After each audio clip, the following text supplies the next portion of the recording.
Check out this week's episode of Chopping It Up with Buck. This week we have a great special guest. She's Oakland Raiders Princess of Darkness, Amy Trask.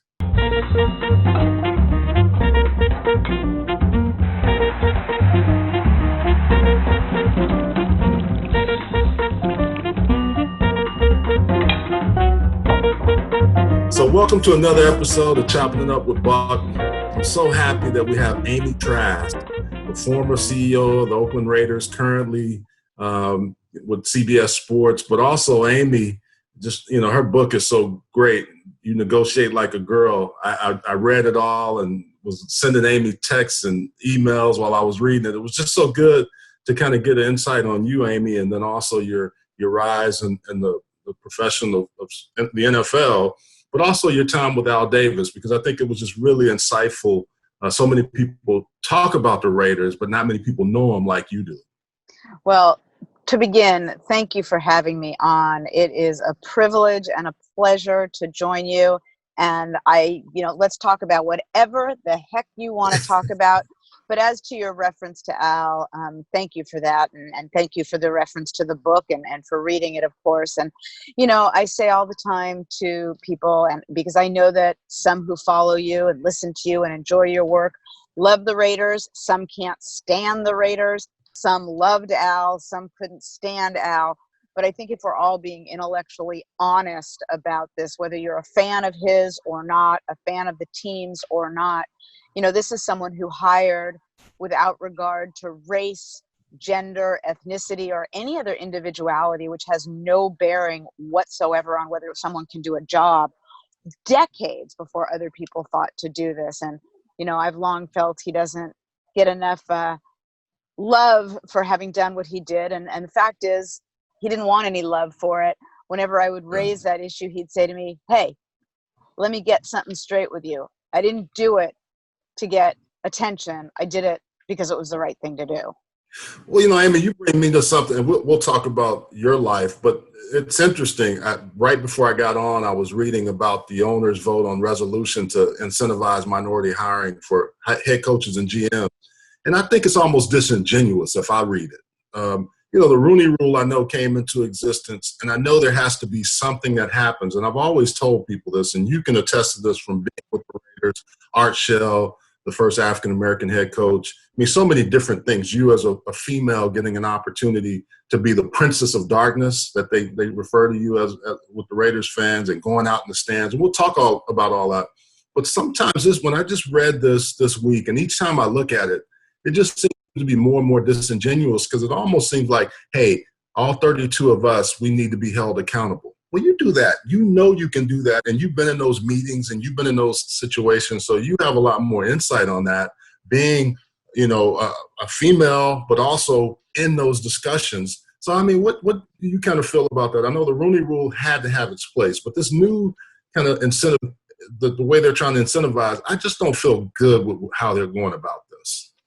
Well, what stumps me, and it has long stumped me, and if I knew the answer to this, I would be shouting it from the rooftops. But how do you get people to do what is right?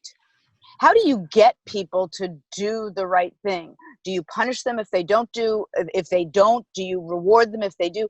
People should not need to be incentivized to do the right thing, or to be, I don't know the answer. This is my sort of babbling way of saying, I don't know what the answer is. And look, I've had the privilege of working for men, Al Davis, now Ice Cube and Jeff Quantinitz with the Big Three, who do the right thing because that's the type of men they are. And I've worked with so many people like that. I don't know what the answer is to how you get people to do the right thing, but I know we need to figure it out. Yeah, and this is a progressive conversation. I think you and I know we met through Twitter. We know a lot of the same people, but I think the thing with you that I've always liked, and just reading your book, it talks about how direct you are. And I think you don't get to the level that you got to by allowing people to walk over you. So that's going to be a conversation we'll continue to have throughout time. And I know I'll have to have you back on. I think the one thing that I'm intrigued by is your background.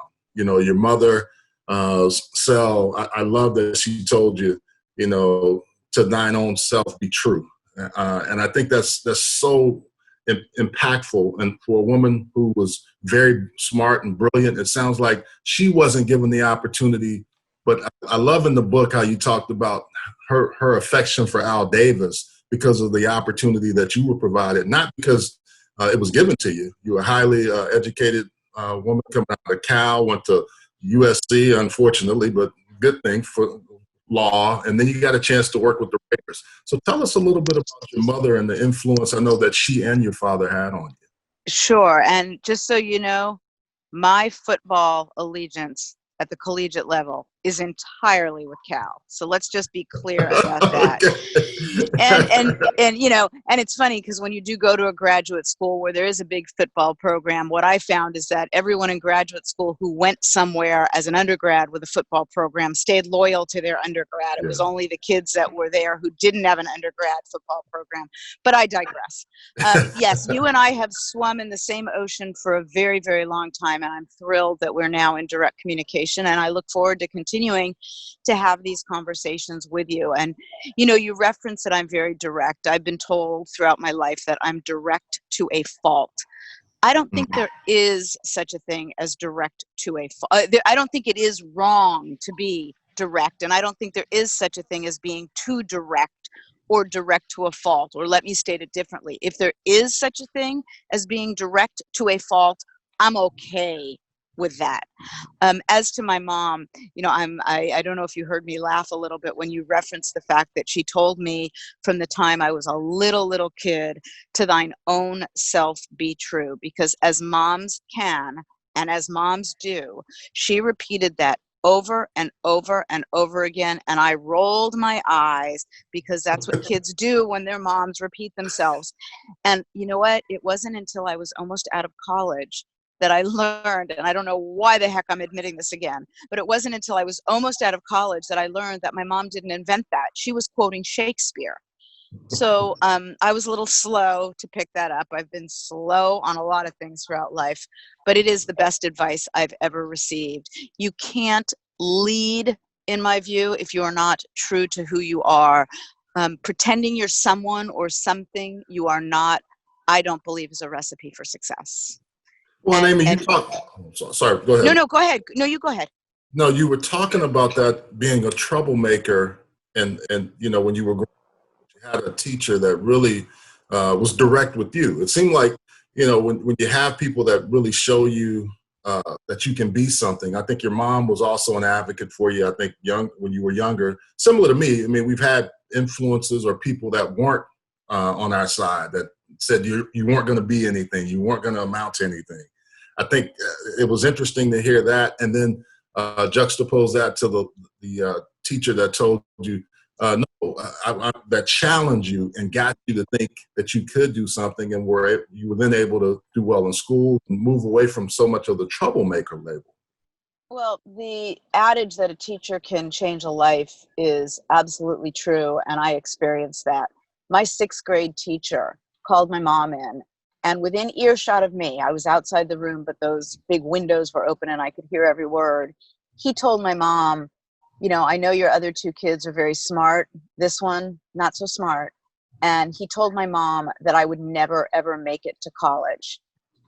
And first of all, why are you labeling a child in the sixth grade? And why are you, it's, as I look back on that, it's sort of crazy that he would do that, let alone in a manner where I could hear him.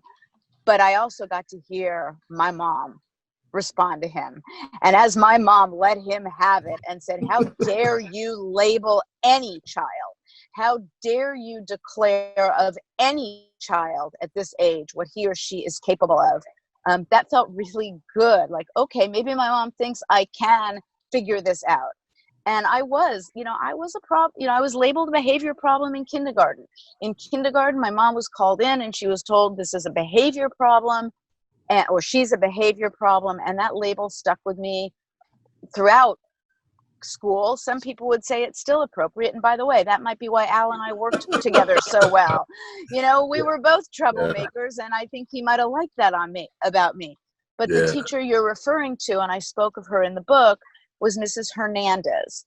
And I say, it's funny, her name's Jean Hernandez. Still at this age, I still think back on her, and she terrifies me, and I call her Mrs. Hernandez. It was my first day of 10th grade English, and she looked at me, and it was my first couple of days, and she pointed her finger at me, and she pointed me out into the hallway. And basically what she did is articulate to me, I'm not going to take your crap. She didn't say it quite that way, but that was the message.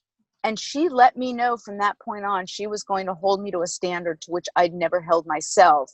And she was going to ask me to accomplish things I never believed I could accomplish. And she changed the trajectory of my life.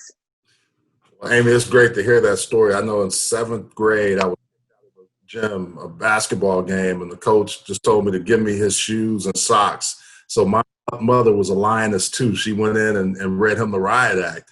And then in English in high school, Miss Paula J., who was probably about 5'1", she got on me really well by like all the red marks on your paper. So she said, you're too smart for this. I got to make sure I get you going in the right direction. So I know exactly what you mean when you have teachers and coaches and people that believe in you.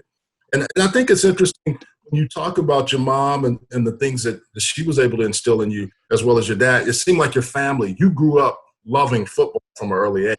You really got into football and just started to, just understand the X's and O's, but also the game itself. Well, before I dive into that, and I certainly will, I will just say it sounds like you and I had 3 very parallel experiences in that regard. The person, in my case, 6th grade teacher, in your case, coach, who told us, they're not going to accomplish anything. Mothers who defended us and were lionesses, as you said, don't you mess with my cub. And then the teachers who said, no, you're capable of more than you think you're capable of accomplishing. So that's really interesting that we had those 3 parallels. Yeah. And here's to your mom and my mom and all the moms that do that for their children, and the dads, of course. Yeah. I'm referencing moms only because in our discussion, it was our moms. Look, I do love football. I fell in love with the game of football when I was in junior high. And I didn't come from a family of crazy football people. They watched the Super Bowl every year. I went to a Super Bowl party, had a Super Bowl party, but they weren't real football fans. I fell in love with the game because it is what I would liken to a game of chess. It is a very, very cerebral game of matchups. How do I best position my players so that they best match up against your players? How can I exploit your weaknesses? What do I do to keep you from exploiting mine? It's like high-speed chess played by very, very, very large, fast chess pieces. And I fell in love with the game in junior high. It's interesting. I think the other thing, what team did you love? Being in LA and having the Rams, what was your team growing up? Who did you? Well, I didn't really have a team I loved growing up. I did for, holidays, birthday presents, things like that. My gift to my dad was always tickets to a Ram game as I got old enough that I was able to buy those kind of gifts and do those sorts of things, because then it was Dad and Amy going to the Rams game together. But I got to go, and he loved it because we went together. So maybe I bought us both a gift when I really think back on it. But you were getting yourself a gift for the game. It was the gift of time, right? Yeah, but I fell in love with the Raiders when I went up to Berkeley. I was a student at Cal. The Raiders at the time were just down the road in Oakland. I wasn't with the team when it was in Oakland. I didn't join the team till after Al had moved it to LA, and then I was with the team when he moved it back. But I fell in love with everything about the Raiders. I mean, this was a team and a team owner that just sang to me. It didn't matter if you were a behavior problem. Come on, if you can contribute, you can contribute. Al gave second chances, and I would say in many cases, third and fourth and fifth chances to people that other teams had labeled behavior problems. And that resonated with me. And just everything about the ethos of the team and its owner, Al, I just felt like this is my team. And then when I graduated Cal and moved to LA, it was about the same time the team moved back. It was actually, the team had tried to move earlier, but was ordered back by the court. And then ultimately the year I came down, the team came down. And I thought, well, look at this. My team's coming with me. Well, Amy, it's interesting. I was an Oilers fan growing up, but I highly respected the Raiders, especially when the Oilers got Ken Stabler. It's just a lot of when you watch AFC football, you understand the Raiders. I'll tell Yep. you, I went to UCLA. I really wanted to be a Raider. You guys never seemed to be interested in me, but I was always fascinated with you guys. And quite funny story, my first NFL game ever, we played you guys in London in '90. I was with the I was there. with the New Orleans Saints. And I Yep. had a really good game because I'm like, okay, if I get cut by the Saints, maybe the Raiders will pick me up. And sure enough, I ended up with the Colts. But yeah, I always liked that Raider mentality. I mean, I was an Oilers fan, but you couldn't help but respect the Raiders because if we couldn't beat Pittsburgh, maybe you guys could. Well, yeah, I mean, all those AFC rivalries, having spent my entire almost 30 years in the league with the Raiders, so AFC the whole time, but the Oilers and, boy, a lot of games to remember. Well, Amy, we're going to take a quick break and we'll come right back. We're chopping it up with Buck right after this.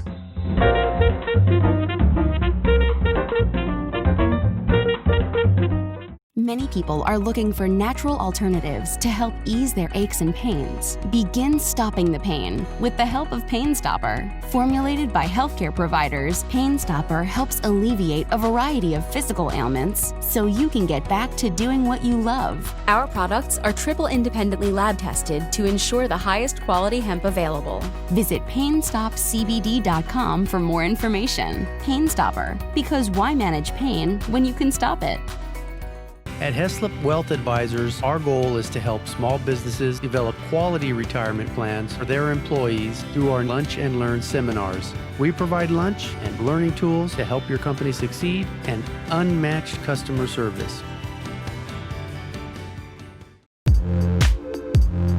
Welcome back to Chopping It Up with Buck. We have Amy Trask, the former CEO of the Oakland Raiders. Now, you talked about joining as an intern, and this is a great story for people that talk about, well, I just need things to be right. You actually just said, I'm calling the Raiders, and I'm going to, I want to be a part of this organization. Tell people about that, because I think that's fascinating, and not enough people do that to really, if you want something, you actually go and get it the best way you see fit. Sure. And, I'll start by saying I recognize the tremendous fortune and privilege, if you will, I had, or luxury I had, of being able to do an internship without being compensated, because I'm absolutely positively aware that not everybody has the ability to do that. So when I talk about my internship, I'm very quick to note that I recognize how fortunate I was to be able to do what I did, which is I was in school full time, picked up the phone, called the Raiders. They were now in Los Angeles, as was I. And I said, I'd like to do an internship. And the gentleman to whom my call was connected said very gruffly, "What's that?" And I said, well, I'll work for you and you won't pay me. And he said, "Come on down." So, that started my internship. And again, I recognize not everyone has the good fortune to be able to say, I'll do something for no pay.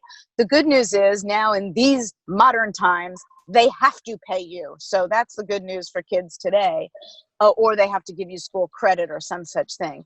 But the lesson I will share that I believe applies to everybody, no matter whether you're working for pay or for school credit, is do everything you possibly can, help in any way you possibly can, contribute in any manner you can, and don't stand on ceremony.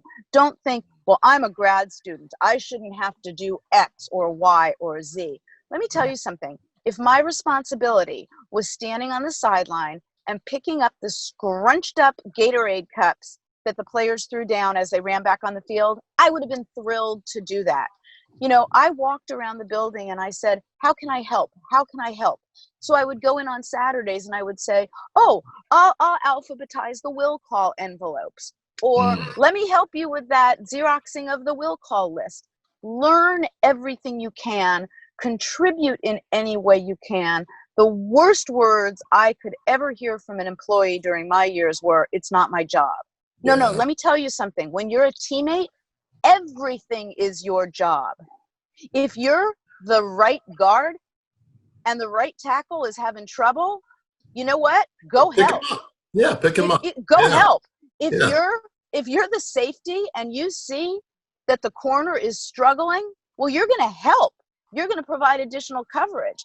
So, if you're a teammate, or let me state it differently, don't give me the gibberish, I'm a teammate, if you're not going to act like a teammate. Because what do teammates do?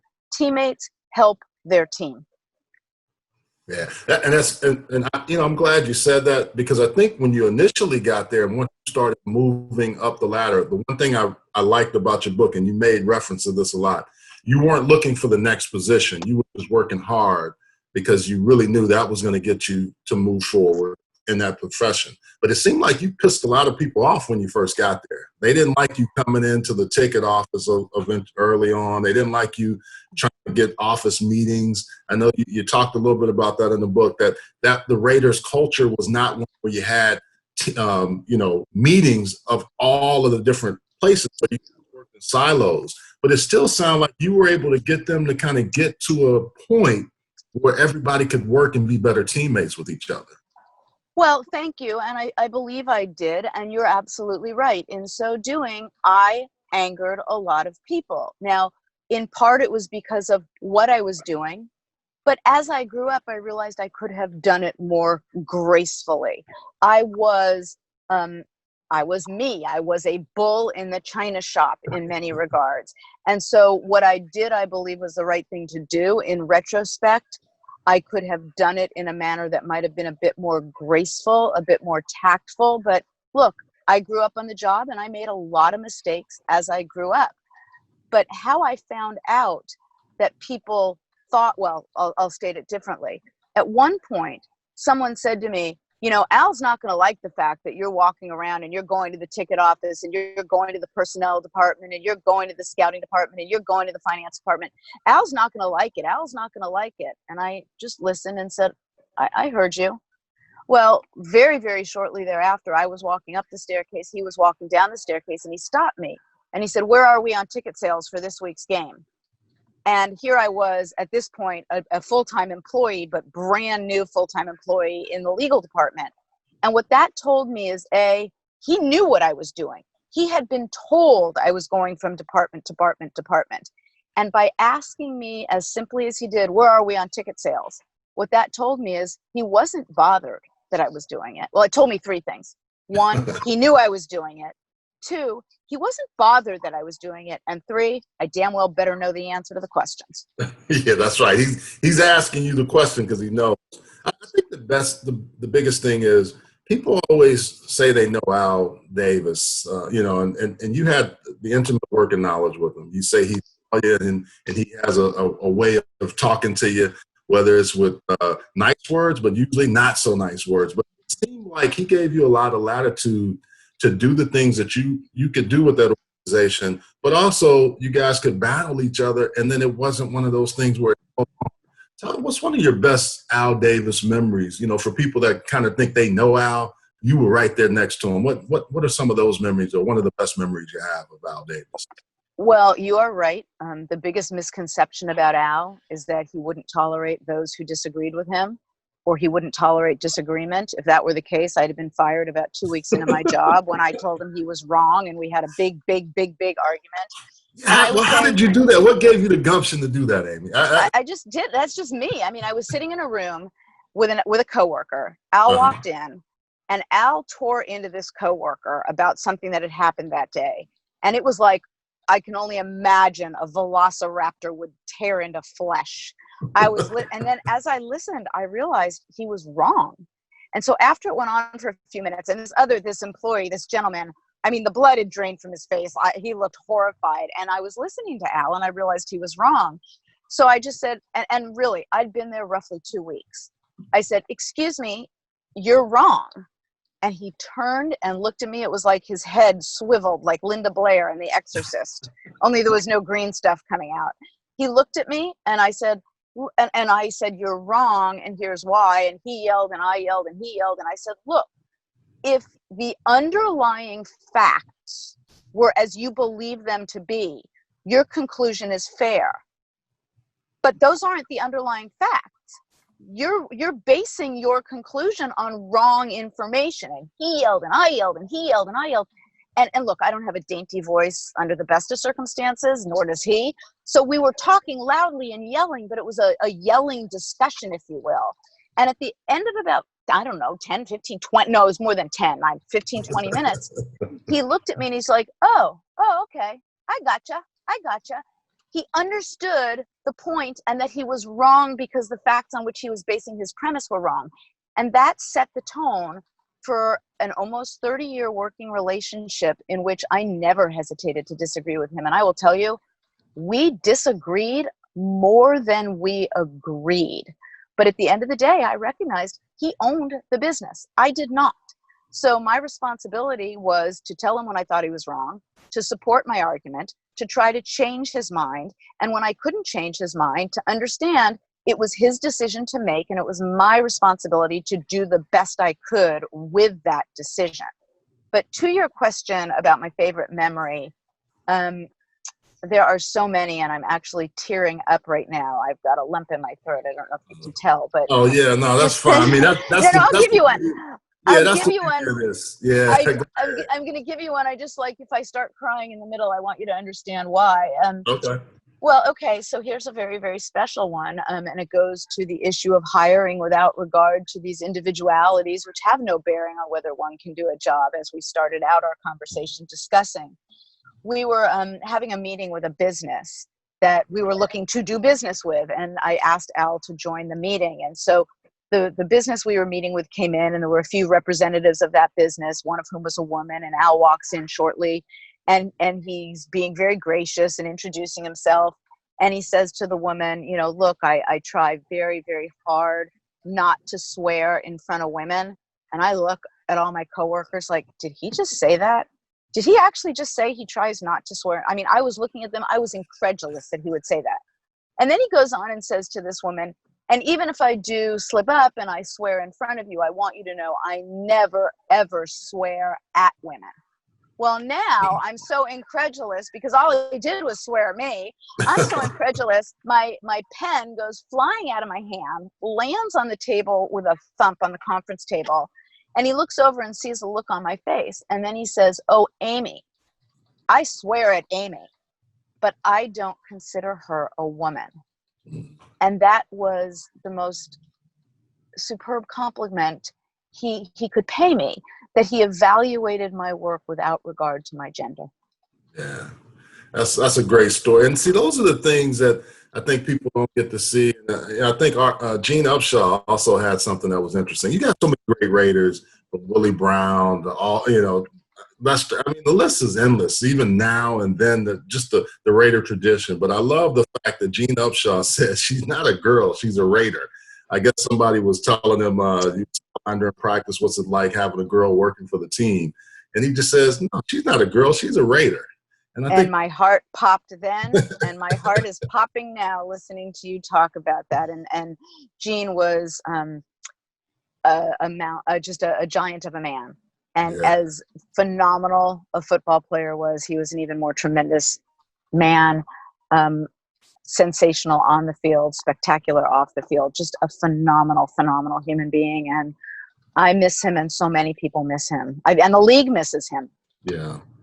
Well, you know, Amy, the one thing I do like, and I remember this quote, and it stood out to me, because I remember when this was happening for a guy that we both, you know, I know Richard from his career. You know him pretty well. But if Richard Sherman is a thug, then I'm proud. I'm proud to call myself a thug. And I thought that was interesting because sometimes people don't stand up for others, but for all those that don't know, and most should, Richard Sherman is a very intelligent guy, went to Stanford, one of the most cerebral players that you talk about, and he speaks his mind. And I think that's the one thing when you said that, I like that, and that made me respect it more, but I could understand because like you're saying, coming from that Raider culture where you give guys second chances, that was apropos for the people that don't know Richard Smith. Well, Richard Sherman, excuse right. me. And let's talk about Richard Sherman.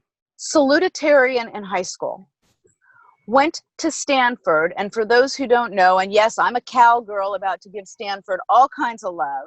went to That's hard to Stanford. do. That's hard to do. It is. Stanford doesn't in any way grade adjust to allow in football players. So Richard Sherman, salutatorian in high school, gets into Stanford.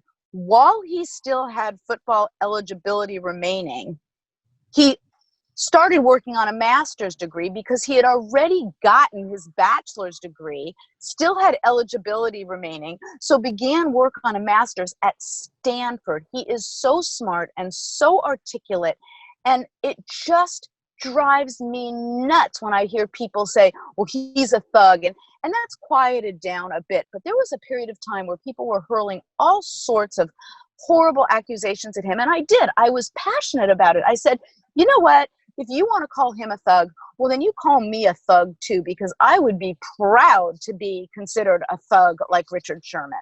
At some point, people, need to, and I'm saying this like at some point. The point is now. The point was 100 years ago, 1,000 years ago, whenever the human species started. Stop judging people on their appearance, on their ethnicity, their race, their religion, their hairstyle, whether they're old, young, male, female, fat, skinny. Just judge the person. That's good stuff right there, Amy. The one thing I also like what you said too, and this is the coaches, because I think this is so underrated in the coaching profession, is some coaches talk about their system versus their players. And I think that's one thing you got to up close and personal thing with, along with general managers. Some general managers say, well, I have to have my guy. You're singing to the choir now. And you know this as well as I do. What do the best coaches do? The best coaches take their players and best position them to be their best. They don't take a player and try to shove him into a system for which he's not well suited. They tailor a system around their players. And the analogy I use for non-football fans is, if you're a choir director and you are asking an alto to sing soprano, A, you're dumb, but B, don't be surprised when the music doesn't sound good. Why would you ask an alto to sing soprano? You wouldn't. Football is the same. Maximize their skills. And this whole concept of my guy, let me tell you something. If I'm a general manager and I take a job at a team and Bill Belichick is my head coach, guess what? He's my guy, because I want the best. I don't need to be proprietary. I don't need my fingerprints on something. I just want the best. You got it every day from being around the Raiders organization. I love the conversations in the book because, I always want to hear people's stories, but I also love the fact that, Al was teaching you. I mean, he was a coach before he became a football executive. He was a scout. He knew every part of the organization from a football side.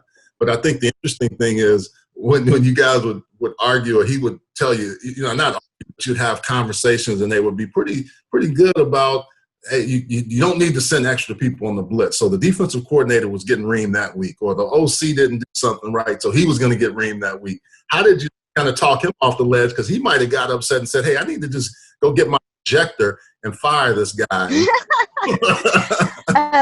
Al did have a propensity to go through coaches rather rapidly, and I will tell you, but for some of those discussions, he'd have gone through a lot more.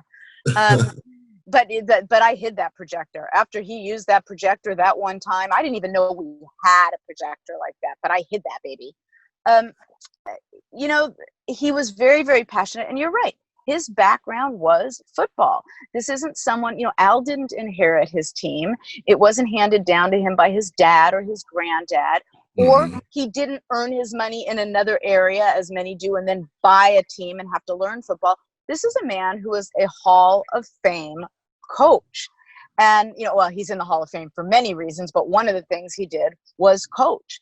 So he knew football. And to your point, there was never, ever a time where I asked him an X's and O's question that he didn't take the time to go over it with me.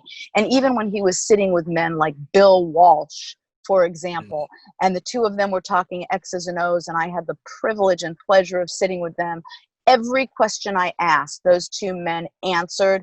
They never hesitated to share knowledge.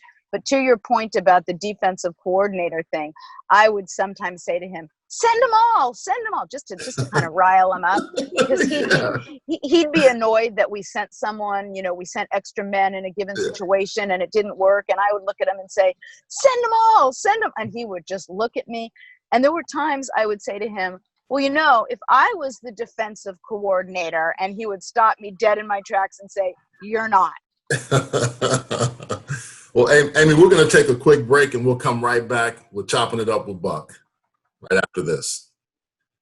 Many people are looking for natural alternatives to help ease their aches and pains. Begin stopping the pain with the help of Pain Stopper. Formulated by healthcare providers, Pain Stopper helps alleviate a variety of physical ailments so you can get back to doing what you love. Our products are triple independently lab tested to ensure the highest quality hemp available.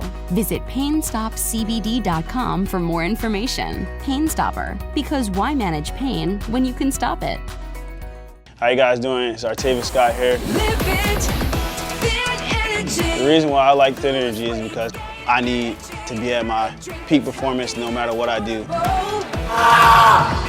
Big sports drink for me, keep it going, keeping myself up. It gets me on top of my game, extra boost that I need to keep it going in the fourth quarter. Working out, definitely a good drink for you to have. All the good nutrition that you need inside of it. Passion fruit, it's my favorite one. It's not just for professional athletes, it's for everyone.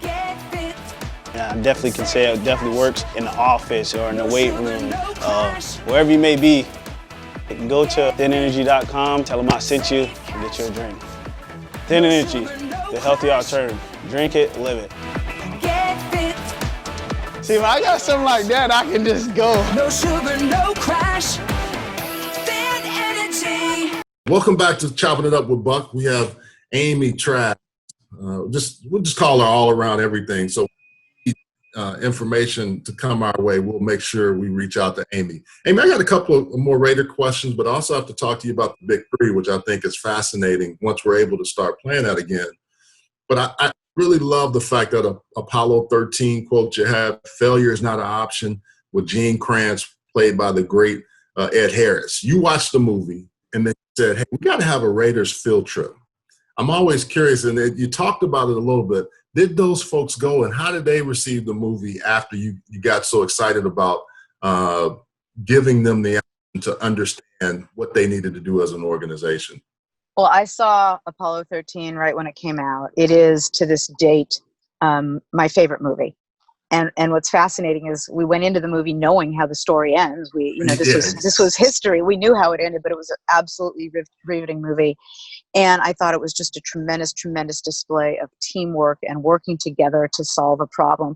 That the scene you referenced, when Ed Harris walks into that room and seated around a table are the individuals at NASA who had been working on that project, and he dumps onto the table a bucket of, bolts and pieces and parts and says, this is all those men have with them in space. Using only these things, find a way to get them down alive. And I'm not quoting him exactly, but that's how he said it. And it was so powerful. And so Monday morning, I go into the office, and I want you to know, I had no authority whatsoever to do what I did. I was not the chief executive. I was, a staff member, a team member. I had zero authority to do what I did. I didn't even think about that. It never occurred to me, well, Aim, maybe you shouldn't do this, or maybe you're not allowed to do this, or, what are you doing? Think these things through. I just was, as my mom would tell me to be, to thine own self be true. And I was true to myself. And I went running in. I said, I want everyone to go see this movie. I want you to go see it right now. There's a matinee. It starts, in a few hours down the road. I will do everyone's job for you. I will cover the phones. I will cover the ticket office. I will cover the finance department. I will do everyone's jobs. Go to the movie. And the Raiders are buying the tickets. I had no authority to do that either. And I said, and we'll buy snacks too. The Raiders will buy the snacks too. I had no authority to do that either. So A, I told everyone they could take a few hours off to go to the movie. B, I told them we'd buy the tickets. And C, I said we'd buy snacks. Zero authority to do any of that. And almost everyone, I went running around. There was no email back then. There was no, Twitter or social media. I couldn't email people, tweet them, Snapchat, Instagram, nothing. I had to run from office to office. We had 3 buildings, and most people went. So they're at the movies, and a little while later, Al's secretary, who chose not to go, says to me, Al's on the phone. He wants to talk to you. And apparently he had called in and he had said, let me talk to so-and-so. Well, he's not here, Mr. Davis. Well, let me talk to so-and-so. Well, he's not here, Mr. Davis. And this went on 3 or 4 people. And finally he said, the assistant said to Al, Amy sent everyone to the movies. And Al's response was, let me talk to Amy. So they put him on the phone with me, and I explained what I did. I said, I sent everyone to the movies, and this is why. And I told him about that scene with Ed Harris, and I told him about a few other things. You know, when Ed Harris says, we've never lost a man in space, we're not losing one on my watch. I told him about the whole movie and why I was so excited, and then I sent everyone. And his response to me was, that sounds like a great movie. I want to see that.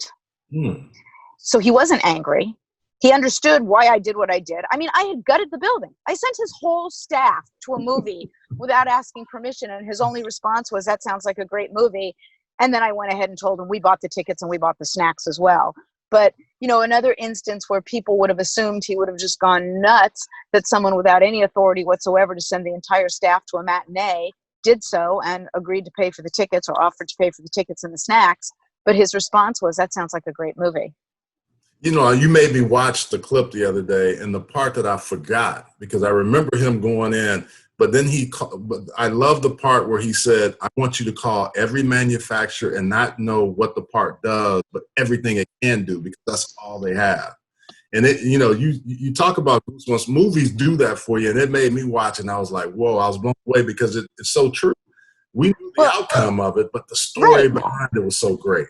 And you know, to the point we started with at the outset of this conversation, and I use this point a lot when I'm speaking to people about being open-minded and hiring based solely on merit without regard to race, gender, ethnicity, or any other individuality, which has no bearing on whether one can do a job.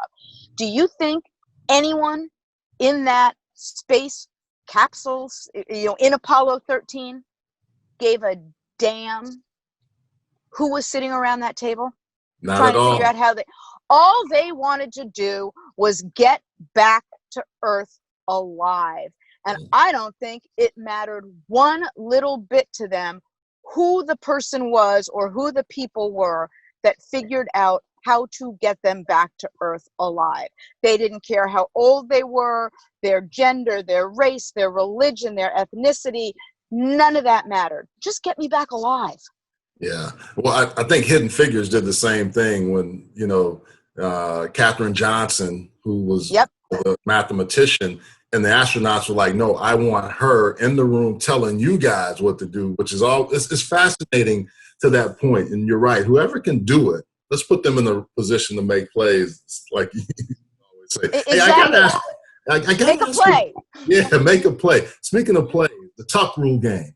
That's a subject for all Raider fans. I got to know what your thoughts were, because I bet you were celebrating. I read that you were celebrating, but tell us about between the time of them making the call and then within the 2-minute warning, you have to go into up in the booth. What was the emotion from the high to the low on that decision?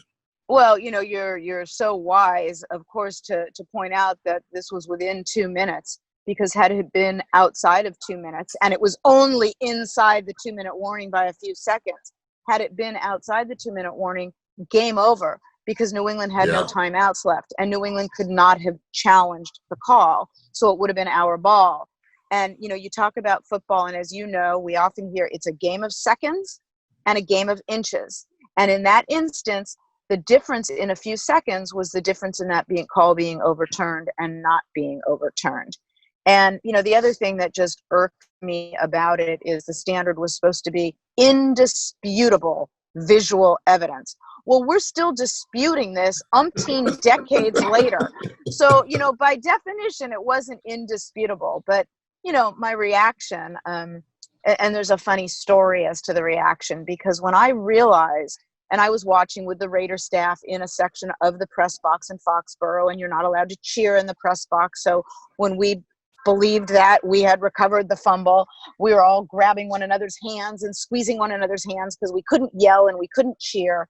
So when I all of a sudden realized, oh my gosh, they're reviewing this call, I turned around and I said something to the then director of officiating, who was sitting right behind me.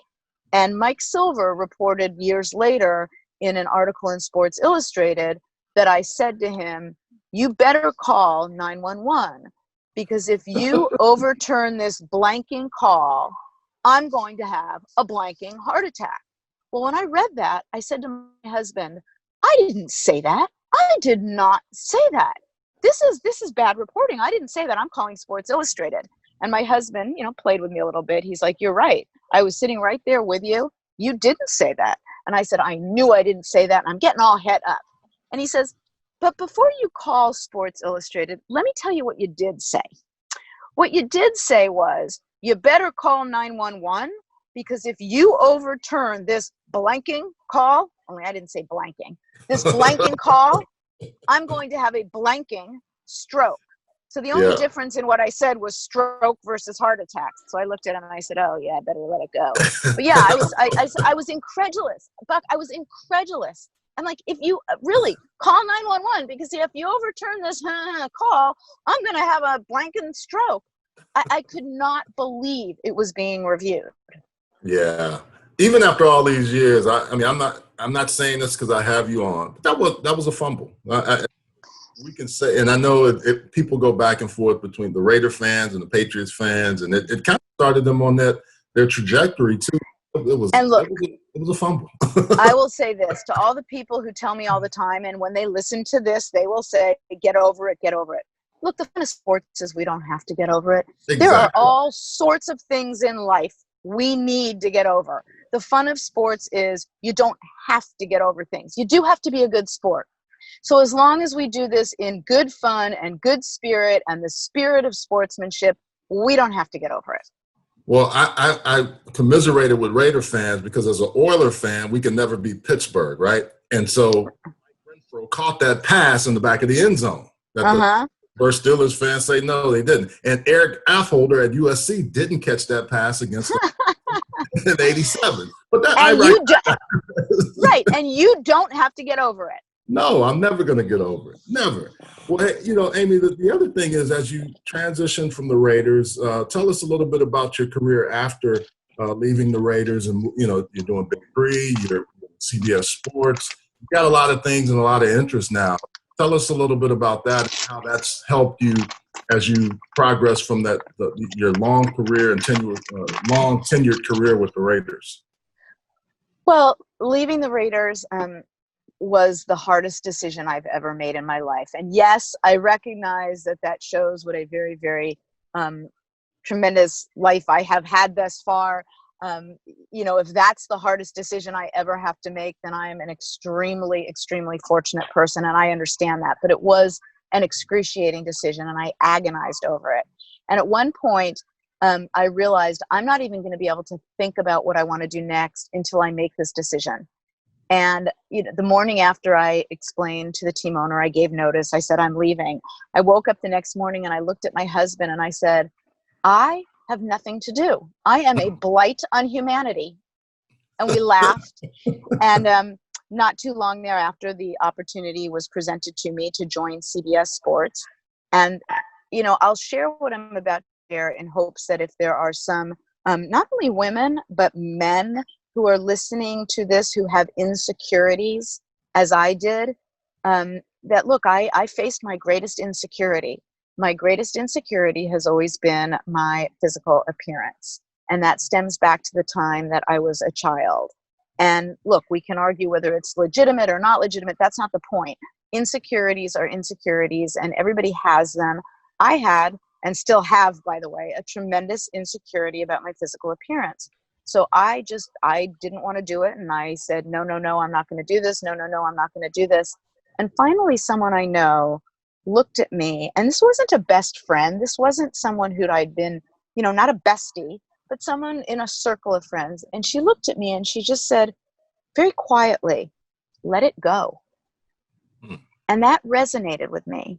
And I said yes to CBS Sports. And that was just, the leaving the Raiders was the hardest decision I ever made, but it was the right decision, absolutely the right decision. Joining CBS Sports was hard, not as hard, but also the right decision. And I am conquering my biggest insecurity every time I go on camera. So that's been a lot of fun. I'm enjoying it. The teammates that I have at CBS Sports are magnificent. You don't have to be on a sports team to have teammates. My CBS Sports teammates are magnificent, and I'm very honest. I've been very honest with them about my insecurities, and they do everything they can to help me, and they're just phenomenal teammates. And then, joining Ice Cube and Jeff Quantinitz with the Big Three, as I said earlier, what a lucky girl I am to have worked with men like Al and now with Cube and Jeff and CBS. It's tremendous good fortune. Yeah, the one thing about Al, what do you miss most about him, Amy? I know you spent a lot of time. Everything. Yeah, just what are a couple of things you miss? You really. I miss our quiet conversations, the ones where we would talk. He was very much a student of world affairs. So, yes, I miss our game days together and the X's and O's, but I miss some of the world wisdom he would share. He was a very special man, and I miss him. Yeah. Well, I like what you said too, though, about those young people facing your insecurities. And I think that's one of the real key things we all have to do. And when we get to our truth, we're good with it. My hair is bad right now. I normally wouldn't come on camera. Last week I had a mustache. I don't care. I just love the conversation and hearing your story. And that really resonated with me. And what we always do here, we kind of call it the 2-minute drill. We let you start. Okay. But we're in the 2-minute drill now with Choppin with Buck. So I've got just a couple of quick questions, nothing long, but we're going to march down the field so we can let you score. So Hells Angels lawsuit. Tell me about that real quick. That was a great one. Okay. We had done something as an organization where we violated the Hells Angels intellectual property rights. Art Shell became the head coach. Our merchandise department took it upon themselves without clearing it with legal or otherwise to produce a lot of merchandise that said Shells Angels and used a logo of the Hells Angels. So I got a letter from the attorneys for the Hells Angels. And by the way, this is one of the best law firms in America. The Hells Angels do not mess around when it comes to legal counsel. And I read the letter in which it said, you're violating our intellectual property rights, et cetera, et cetera, et cetera. And I read the letter and he was right. So I picked up the phone and I called him rather than sending a lawyer letter back, rather than having an argument, rather than trying to muster up some sort of argument to tell him he was wrong. I picked up the phone and I said to him, you're right. And he was silent. I mean, just dead silent for a long time. And he said, I've never in my entire legal career had this experience where I've sent a letter like that and someone has picked up the phone and said, you're right. I said, you're right. What can we do? He said, let me talk to my clients. And he got back and he said, the Hells Angels, we're also impressed with the manner in which you've responded, and we don't want to have any harm befall you. So go ahead and sell what you have and then just don't make any more. And he would have been within his absolute legal rights to demand that we destroy all the merchandise on which we'd spent money, but he didn't do that. And it was a good lesson learned, or I don't think I needed to learn it because I did it anyway, but it reinforced my view that when you do something wrong, admit you did something wrong. Yeah. Well, in true Raider fashion, you guys take off and hit a deep bomb. So we got down almost in the scoring position. So your first down again. Cross-pollination more than synergy. Why is that? Again, it just goes to an overall concept of teamwork. Every single role within the organization matters. I don't care what your job is. If you're not doing it to the best of your ability, you're not helping your team win. And everything intersects and everything overlaps. And you've got to have cross-pollination between and among everyone in the organization. In the great Raider tradition, tight end gets it down to the 5-yard line. We got one last one. I know you guys. I want to run the ball. I'm just telling you. Okay. Now, Well, if you're listening, Pete Carroll, if you're listening to me, I'm giving the ball to beast mode. I'm running the ball. So Pitbull or Princess of Darkness? Which one you like better? Oh, Princess of Darkness. That Oh, we was saw. that was a name that came out of that same Sports Illustrated article that I spoke about earlier. Mike Silver reported that some team owners or executives told him that behind my back they called me the Princess of Darkness, and they did not mean that as a compliment. Trust me, that was not a compliment. But you know what? Raider Nation fell in love with it. I fell in love with it. We adopted it. I will cherish that nickname forever. I will use that nickname forever. It is the best nickname of ever. And I hope, by the way, that you're actually a little afraid of me right now. Amy, I'm afraid of you, but I see you guys going in the stands and the dog pound, and I know that's the crazier place to be. And I know you spent time there with the doctors, the lawyers, Homeland Security people. People see Raider Nation, they think it's all just craziness. There's some high executives in there too, which is crazy to me, but that's what I love about football. Bringing great people together. Hey, we're so happy that you could join us today. I mean, this was phenomenal. We had a great time, and hope you did too. I know you had to kind of tell the story. You had to go sit in your car, but you bought the water so you could at least see that. We gave you a great view. But I'm so glad you joined us and spent some time with us today. I mean this as sincerely can be. It was absolutely my privilege and pleasure to join you. I am honored that you invited me. And this was a great conversation that I hope we can enjoy in person when we get through all the current craziness. Thanks a lot, Amy. I hope you and your family are well and stay blessed. And thanks again for chopping it up with Buck.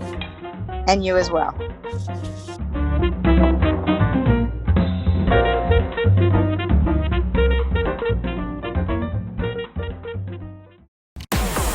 Live it, feel energy, lose weight, gain energy. Hi, I'm Mike Gardner, founder of Thin Energy, the wellness energy that delivers each and every time. In 6 weeks that I've been taking Thin Energy, I feel fantastic. I lost 7 pounds in the first week. You just squeeze it in, you take a shot, and you're done. Get your joints, get you hype, get you ready. I feel great. Jump on, try Thin Energy. Drink it, live it. Many people are looking for natural alternatives to help ease their aches and pains. Begin stopping the pain with the help of Pain Stopper. Formulated by healthcare providers, Pain Stopper helps alleviate a variety of physical ailments so you can get back to doing what you love. Our products are triple independently lab tested to ensure the highest quality hemp available. Visit PainStopCBD.com for more information. Pain Stopper, because why manage pain when you can stop it? At Heslop Wealth Advisors, our goal is to help small businesses develop quality retirement plans for their employees through our Lunch and Learn seminars. We provide lunch and learning tools to help your company succeed and unmatched customer service.